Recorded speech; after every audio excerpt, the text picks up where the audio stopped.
On danse beaucoup dans ce journal. L'été du 13h avec ces oiseaux emblématiques de la Camargue. Je veux parler des flamants roses. En été, des scientifiques équipent les plus jeunes de bagues pour pouvoir suivre leur périple, mieux comprendre leurs mœurs, leurs habitudes. Les flamants roses sont une espèce aussi élégante que rare. Avec Morte dans le Gard, Aurélie Herel et Lucas Garcia. L'aube teinte les salins de rose orangé. L'air est frais, des températures idéales pour commencer le rabattage des bébés flamants roses. Si on le fait en pleine journée, il fait vraiment trop chaud et des jeunes poussins comme ça en plein soleil, sans la protection des parents, seraient beaucoup plus vulnérables. Tous en ligne, ces 140 bénévoles entourent progressivement la crèche, où tous les poussins, encore gris, sont rassemblés sous la garde de quelques adultes. La crèche a été complètement encerclée, donc là maintenant on va juste pousser les poussins pour les enfermer dans l'enclos. On laisse rien sortir.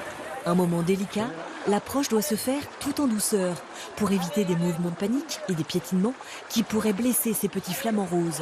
Les plus jeunes, plus vulnérables, sont même portés. Mais l'opération se déroule sans heurts. Les mesures de l'aile et du fémur peuvent commencer. 138, tenez-le bien contre vous. On arrive à connaître effectivement l'âge de cet oiseau à partir de ces deux mesures. 2225. Mesurer, peser, chacun a droit à sa carte d'identité. Au bout de la plume, il y a une petite goutte de sang, ce qui va nous permettre de déterminer son sexe. Pour ces bénévoles, c'est émouvant de pouvoir tenir entre leurs mains ces poussins âgés de 3 semaines à 2 mois et demi et qui pèsent seulement entre 1 et 3 kilos. On se sent vraiment privilégié d'être au contact de ces oiseaux si emblématiques et qu'on voit toujours de très loin. De pouvoir les porter, de pouvoir les toucher, de pouvoir être en contact avec eux, c'est presque un rêve d'enfant en fait.